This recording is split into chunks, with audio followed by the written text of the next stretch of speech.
Hey everyone, Pastor Tim back with you for our Wednesday night Thinking Person's Guide to Faith, where we are looking at a lot of different issues from the Bible to faith to life and thinking together as Christians about these various issues. And we're going to turn to a really important one, and that's social media.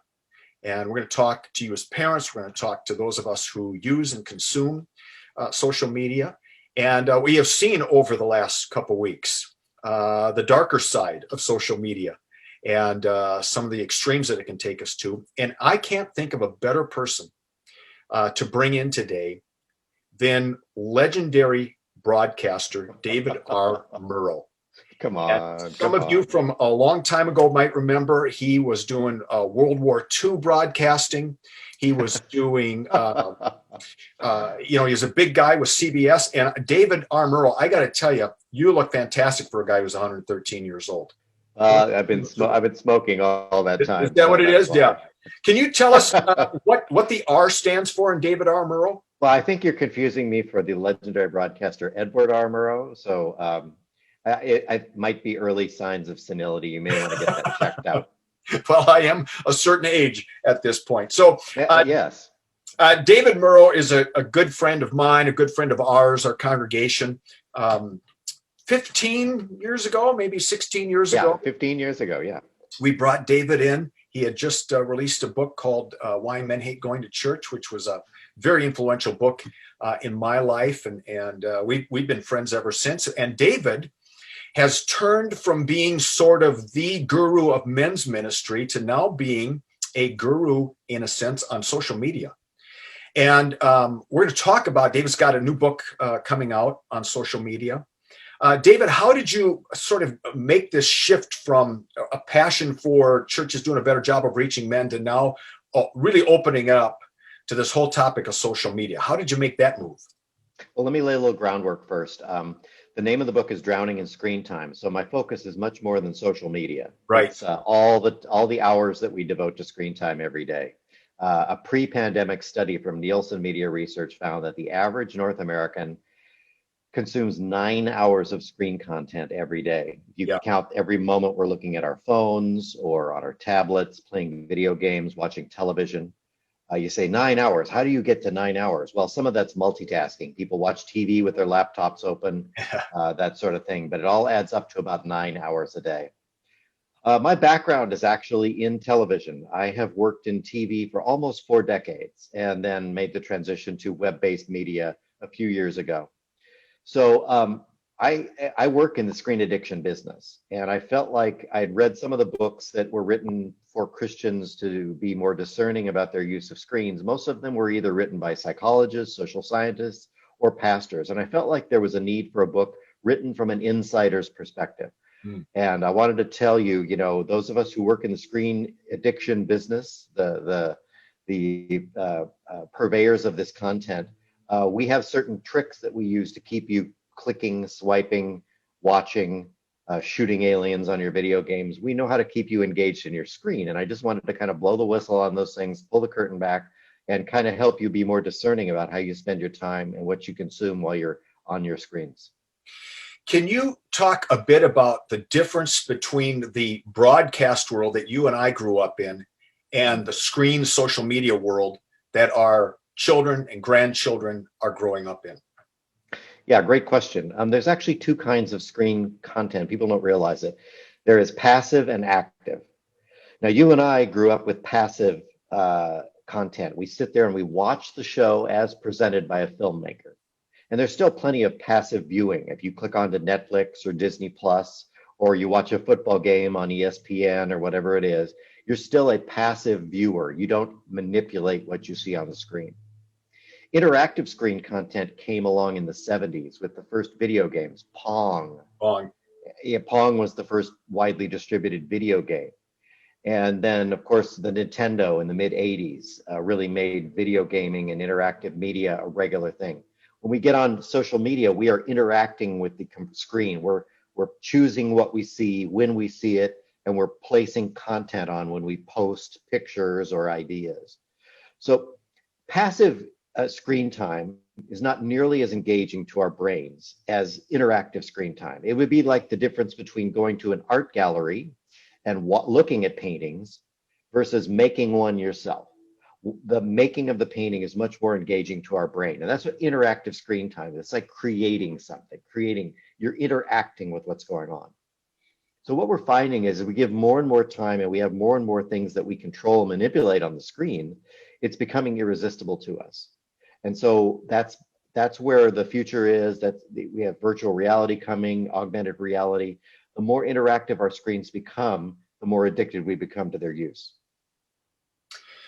Now, one of the unique things that you have done in your book, and I haven't had a chance to read it yet, but I've heard you do some interviews, is you have taken some stories from the Bible as metaphors for some of the positives and negatives of social media. So tell us a little bit about how that came to you and what you're hoping to accomplish in that sort of style of writing. Well, I'm a big fan of an early Christian teacher by the name of Jesus. Perhaps you've heard of him. I sure have. He was known to use parables. And I thought, well, if it's good enough for our Lord and Savior, it's good enough for me. So I actually built the book around 5 parables at the beginning of the book. 2 of the parables are based on the life of my namesake, King David. Mm-hmm. The first parable talks about David, the shepherd boy, and an encounter he has with a wolf. And I talk about all the ways his body chemistry changes when he sees that wolf. And when he slingshots and he fights that wolf away and saves the lamb. And I talk about that to show that how life normally is. Life is normally very monotonous. We spend hours and hours and hours with the sheep, and then suddenly a wolf appears and our body goes into fight or flight mode. That's our normal way of interacting with the world. With screen time, we are able to summon the wolf anytime we want. Screens bring us alarming images all the time. They draw us into alarming narratives. I have a lot of right-wing friends who are absolutely convinced that the Biden administration is the end of religious freedom, the end of the Second Amendment. They're just so alarmed over what's going to happen. I have left-wing friends who are absolutely convinced America is a hellhole of segregation and oppression. And so they buy into these panic narratives, these wolves that the media sends them, because that keeps them our brains are attuned to wolves. So that's the first story I tell, as I use that as a background, as a parable to illustrate how novelty and panic is really the basis of the news cycle that we consume every day. And then I tell a second parable after that, if you'll allow me. Yeah, please. Talks about David when he goes from being a humble shepherd boy to being a king. And all of a sudden, this powerless young man has every power and pleasure available on earth. He can clap his hands and food appears instantly. He has a harem of women who will respond to his every desire. He has advisors that whisper in his ear and tell him things. He has all the stress of command. And he can dismiss people from his royal presence. He can literally execute people whose ideas he disagrees with. And then he can lead his army into battle and he can experience the thrill of battle. Every one of the things King David experienced when he became king, we can now experience through our screens. We can lead a simulated army into battle through video gaming. We can clap our hands and food appears instantly through a DoorDash or Postmates. We can a harem of beautiful women through pornography. Every temptation and pressure that came down on David is now available to us through the screen world. We become digital monarchs and we preside over a digital kingdom. And the ascension, we talk about David as a man after God's own heart, but if you read the last third of his life, it was an absolute train wreck. Yes. Murder, rape, rebellion, his sons rising up against him. The last third of his life was awful because he did not know how to handle the pressures that came with being a king. And he longed for the simple days when he was a humble shepherd. And the Psalms are full of allusions to those simpler days. His writings survive to this day in the Psalms. So I would say the same thing is happening to us through our screens. We're being overstimulated. We're being given powers and privileges that really belong to God. We have godlike powers to see things that are happening around the world, to worry about world affairs and world events. And we weren't meant to do that. We were meant to love the people around us. We were meant to care for one another. We were meant to trust in God for our provision and not for any political party or political leader. And those things are getting away from us. And so those are just two of the parables that start off my book. Wow, that is so good. I'm such an admirer of yours anyway, that you're able to take sort of these great biblical stories and then translate them into our days. So I do want to talk about some of the things we need to be concerned about with social media, but let's start first with some of the positives. And what are some of the ways that are healthy for us in terms of using screen or social media? Well, I would say that if you use screens in moderation, if you set time limits, if you're only going to, scroll Facebook for 20 minutes or, 20 minutes on Instagram and catch up with old friends and post funny memes and pictures of your kids, I don't think there's anything wrong with that. But there are, of course, dangers in using it too much. You're setting a poor example for your kids, for example. And one of the examples that I use in the book is there's a principle called the Dunbar number. Are you familiar with that? No, I'm not.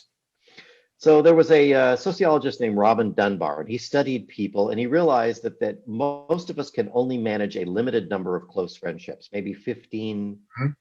We have 5 really close intimates, about 15 friendships, and about 500 people we know. That's our limit. That's the number of people that we can know. So I've translated that in my book to, we have a certain amount of relationship fuel we can expend. Let's say we have 10 liters, 10 1-liter bottles of relationship fuel.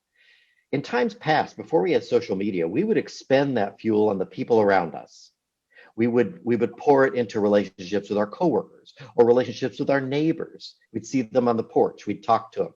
Relationships at church, relationships with people that we have ongoing relationships with. What social media has done, it's allowed us to continue relationships with people we will never see again.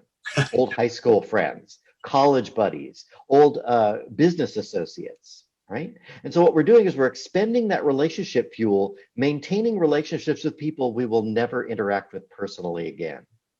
So, and at the end, we're not investing enough in the relationships with people around us, the people who will be at our funerals, the people that we can help, the people who will help us as we progress into old age, even with our own family, our kids, our grandkids.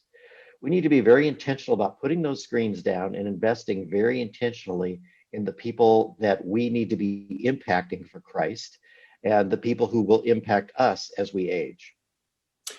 My sense is that the pandemic obviously broadened our relationship with screens for a number of reasons. On the positive side, it enabled us to stay in contact with each other when we couldn't be together physically. If my FaceTiming my grandkids, obviously our church, which has been pretty much in lockdown, we've communicated every day of the week. But at the same time, it's also introduced us really to some of the worst of screen and social media. Some of those things that you're talking about, that wolf that comes at us every few seconds.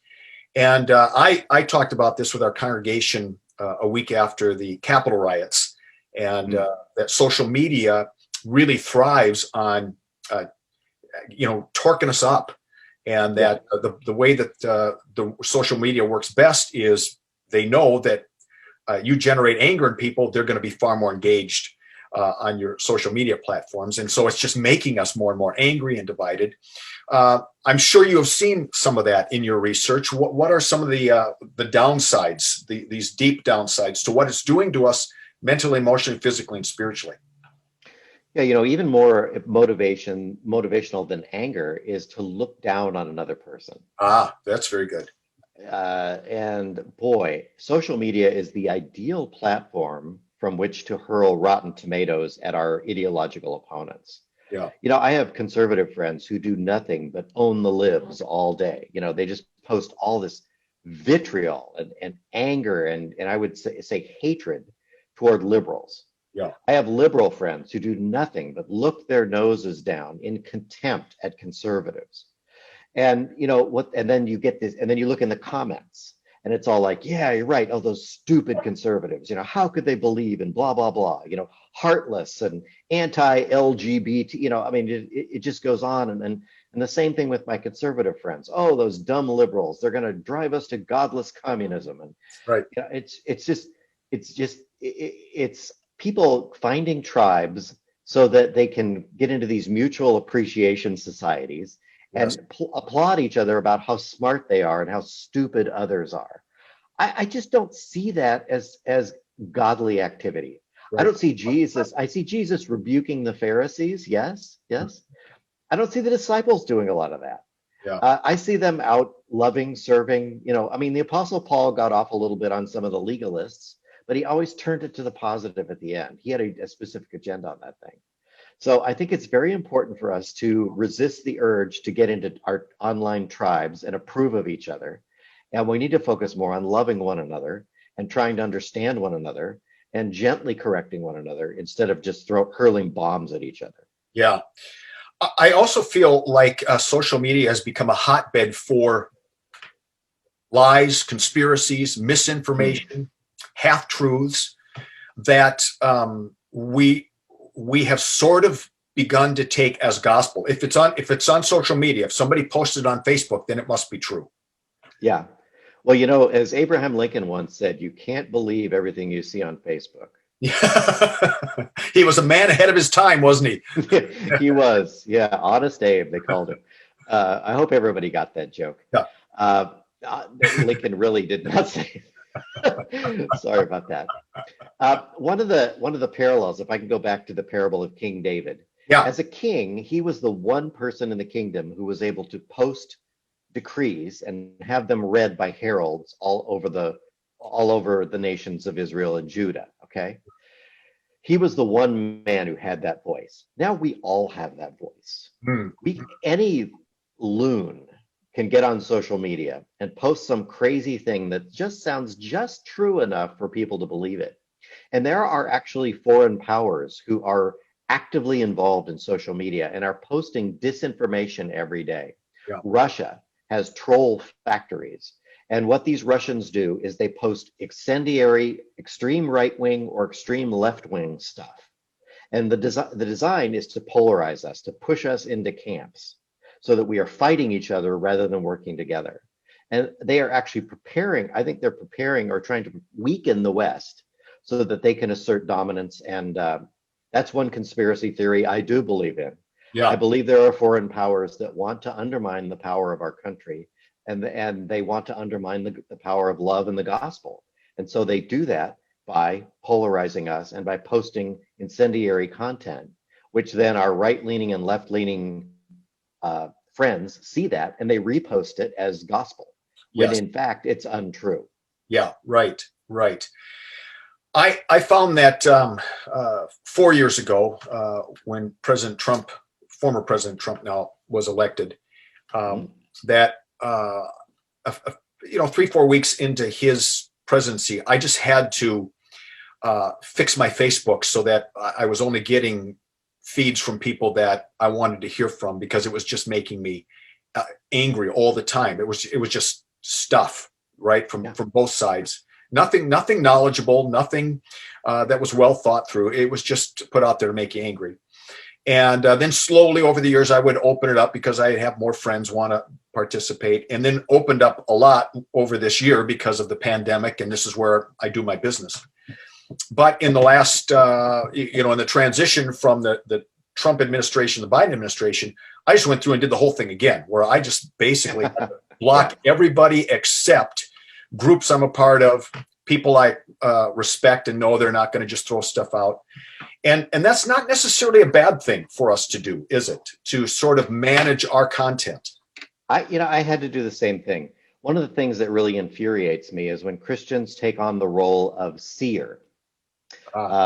We absolutely, with this administration coming in, A, B, and C is definitely going to happen. Well, that's the sin of divination. Yeah. That's predicting the future. The future is in God's hands. And any person who tells you authoritatively, I know what's going to happen, they're lying to you. We do not know what's going to happen. President Biden could be a complete washout, or he could be the greatest president ever. I don't know. And so in humility, I'm going to say, I'm going to pray for the man, and I'm going to pray that he guides and leads our country. Mm-hmm. Whether you think the election was stolen or not, the decision is made. He's in the White House. Let's just start praying for him. Let's do the job God has given us to do, rather than worry and wring our hands about some unknown. And let's discount our own ability to foresee the future, because I think that all this predictive stuff, if I see an article anywhere, whether it's in mainstream newspaper or online that says these are 5 things that are going to happen under the Biden administration, or 5 things that are going to happen, because of this. I'm not going to read that stuff, because nobody knows the future. Only God does, and I'm trusting Him to handle that. I have done my own research from time to time on social media, and one of the really, I thought, helpful pieces of advice was to take the time to read long form essays and stories, because sound bites, Twitter, even Facebook, can't possibly convey truth. All they can do is convey some sort of emotion. And where long form articles, whether you agree with it or not, it just takes you somewhere with story to make you think. And that's not the point of a soundbite. The point of a soundbite isn't to get you to think; it's to get you to emote. Interesting. Yeah, I wish I'd put that in my book. Can you? Yeah. Can I quote you sometime on that? You quote me on that, yeah. And that Tim Wright always says, and Tim Wright, of course, stole it from someone else, but the Reverend Tim Wright. And I think that that's true even when, as Christian people, as we think about how we engage with faith. The Bible has, we might call them sound bites today. For God so loved the world that He gave His only Son, but that's not something to just evoke fear in you. That's a word of hope and truth. And those are very different than the kind of sound bites that we hear. But it's also a reminder to us that if we're going to be followers of Jesus, then we need to take the time to read the longer passages of Scripture, not just the little sound bites that are in there that you can take and put anywhere you want and interpret any way you want. Yeah, I mean, the best collection of sound bites is, of course, the Proverbs. Yes. Brief, pithy, full of wisdom, timeless wisdom. They're not about the affairs of the day. They're about the affairs of the heart. Yes. And I think those are the sound bites we need to be consuming rather than Twitter. Yeah. So tell us about if I can be so personal, what does your social media life look like these days? You have to use it as an author, as a speaker. How do you protect yourself? Well, I honestly, it's interesting. I had to go through and do a purge because I have several friends. As a Christian, most of my friends lean to the right, and they are complete, Trump fanatics. They believe that the election was stolen. I'm not going to opine on that. Let's just leave that there. But I think their rhetoric was so extreme and so panicked, and like I said, so predictive of doom that I just couldn't, in good conscience, as a man of faith, follow them. And so I've silenced them. I've unfollowed them for 30 days until the election is over. That's a real handy thing to do on Facebook, because I can't get all churned up about these things that may or may not happen. I think it's a sin. So I try to limit myself to 30 minutes of social media a day. I'll typically check it in the morning. I get emails from different organizations that I trust and respect. I'll go through those emails real quick, looking for content that I can put out to my social media followers. I try to focus on things that build up. Yep. I play the social media game a little bit. I know which posts are going to get the most response. They're the ones that are controversial. Yes. So I try to find articles that point out the foibles of my ideological foes without being unkind or uncharitable. I mean, it's not wrong to point out error. No. What it is it's wrong to mock those we disagree with. And I simply I won't post any content that has a mocking tone or an extremist tone that predicts, ultimate doom. I want to be constructive, and I want to have dialogue, and I want to post things that are thought-provoking. I'll call out the errors of the Christian left or the Christian right or whatever, but I'm not going to do an article that absolutely lambasts them. I want to argue the points rather than the character. Does that make sense? Yes. In fact, I was listening to a brief snippet from an interview that Shepard Smith did. Shepard Smith was an anchor at Fox for a long time, and he was a news anchor. He wasn't one of their opinion anchors, and we've sort of confused the two today.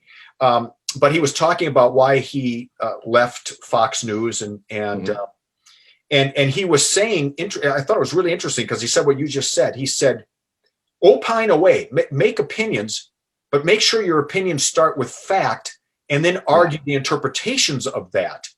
Don't start with a lie and then opine and make the lie bigger. And that's the problem we've gotten into Yes. on social media and in some of our news organizations as well, is we start with the lie and then we build these big opinions around them, or a half truth, rather than what are the facts, because facts are facts, but we interpret those facts differently. And we need to allow for that. One of the most injurious things that phrases that's worked its way into our culture is fake news. Fake news, yeah. What Christians need to be discerning about the news they interpret.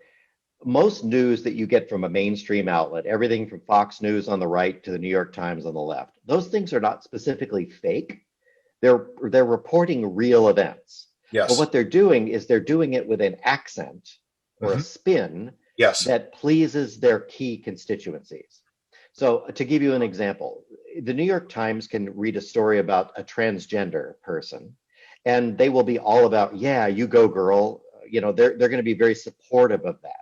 Fox News is going to take a more jaded view of that because their viewership is not really on the transgender train, as it were. So each of them is taking real news, but they're spinning it to please their key audience. They're presenting that side of the argument, okay? So most news that you see in the mainstream media is not fake. And what I'm seeing is a lot of Christians are saying they're dismissing anything that the mainstream media says, and they're going to these extremely left or right-wing sites. Like on the left, it's the Daily Kos, or these very left-wing. On the right wing, it would be OAN, or it would be these very right-wing blogs.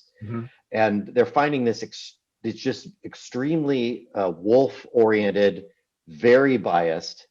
And what I encourage Christians to do is, if you are a conservative-leaning Christian, as I am, I would call myself center-right. I read the Washington Post. It infuriates me, but I read it. I occasionally read things on the New York Times, same things. I see a worldview that doesn't necessarily agree with me, but it opens my mind to some possibilities, and it helps me love people on the left. Which is really what I need to do, is I need to love people that I disagree with. And if I can do that at the end of the day, then I think I've gotten a little closer to doing what Jesus told me to do. Love my enemies. I had mentioned to our folks a couple of weeks ago something similar, that we need to get out of our bubbles. And I said, no, if you are a Sean Hannity fan, you probably aren't going to watch Rachel Maddow. That's just good example. Vice versa. But I said one of the things that I do on Sundays, now that I'm not in church for a while, is I try to watch Chuck Todd, who's probably left of center. And then the next hour, I watch Chris Wallace, who's probably just a little right of center. And they'll oftentimes interview the same guests. And you just get enough of a different perspective to open up your imagination a bit and see that there are other ways of thinking that may be better than your way of thinking, or may not be as good as your thinking. But that's how we become. That's why we talk about a thinking person's guide to faith. Faith is not about checking our brains at the door. It's about being open to the wonder of God's creativeness that is spoken through a lot of different viewpoints. And some of those viewpoints are healthier than others. That's what we're called to discern. Yes. But at the other, by the same token, there are certain things that are sin and have to be shut out. Yes. And so it's always a balancing act. How open-minded do we become before our brains spill out? So it's always a balancing act. But I'm trusting enough in God that I can absorb a little bit of Hannity, a little bit of Rachel Maddow, spit out the bones, and maybe come up with a worldview that's not nearly as polarizing, and a little more welcoming to different ideas that maybe I didn't have. So, David, tell us the name of the book again. It's called Drowning in Screen Time. I wish I had a copy to put up it's out in the garage. Right, Drowning in Screen Time. I need to get you a copy. Yeah, Drowning in Screen Time. And it's out now and doing fine. So if any of your congregants want to pick up a copy, you can pick it up online, or you can probably, if there's still any Christian, are there still any Christian bookstores in Phoenix? I don't think so. No. Yeah. Barnes and Noble probably has it. Yeah. If you want to pick it up at retail, you can also contact me at davidmurrow.com and I can get you a copy. But yeah, I think it's a good read. I think you'll enjoy it. It sounds like a fascinating read, because there's been so much information on this Netflix came out with the Social Dilemma, Right. which was excellent. A lot of things that you're saying, but I think what makes your book really helpful for us as Christian people is you come from the background, you understand it, and you are rooting it in a Christian worldview, Yeah. and in these great epic Christian stories or biblical stories that really help us think through social media and its use from the perspective of Christian people. Let me ask you one final question. Mhm. And what advice do you give to parents? Well, if you don't have kids yet, you need to start a screen time plan even before your kids come out of the womb. You need to decide how you're going to use screen time. Your kids will follow your example more than your words. So if you are doom scrolling social media all the time and cursing out the liberals or blaming the conservatives for all the problems, you need to recognize that your kids are going to learn that, and that's going to become their MO. If you should never give a kid their own device until they are at least 13. Right. A lot of parents give their kids like tablets locked down with just kids entertainment on it at age 3 or 4. That's an extraordinarily bad idea, because what you're doing is you're training your kids to go to screens the moment they're bored, rather than going into the real world. Yeah, Huh? it's bad for the brain as well. Bad for their brain, bad for their eyes, bad for their weight. Yep. They need to be outside. Even in the Phoenix summer, you need to send them outside and get them in the pool, or do something with their bodies. And then here's the other advice that I give to parents is you should start screen-free evenings. When kids come to the table, everybody surrenders their devices, and there is no screen time after dinner, starting with dinner. Dinner time conversation is so important, and come to dinner with good questions instead of just how was school. Come with a good philosophical question. There are great online guides that teach parents how to have good conversations around the table. Start asking those great questions. Get your kids used to grappling with ideas around dinner. And then family reading in the evening, bike rides. You have these beautiful Phoenix evenings. Take advantage. You can ride bikes almost every day of the year here. Yes. Or you can get out into the yard or whatever it is. But make your evenings analog and relational, and you'll definitely do better for your kids. Yeah, beautiful, beautiful. Tell us again, one more time, the name of the book. It's called Drowning in Screen Time, and you can contact me at davidmurrow.com. So, final question. You never did tell us what the R stands for in David R. Murrow. Reject. I reject that question because it ain't true. What's your middle initial? A. A. All right. So from now on, it's David R. Murrow, and the R stands for, what's your middle name? Anthony. So anytime I ask you now, David R. Murrow, what's the R stand for? It's Anthony. All right. You got Okay. it? All right. The drill. That's the drill. David, thank you so much. This has been so helpful, and appreciate you, and really, you've done so much for our congregation over the years, and it's been good to have you. Yeah. Well, you're a good friend, Tim, and thank you for the opportunity to interview, and God bless you and your congregation. Thank you very much.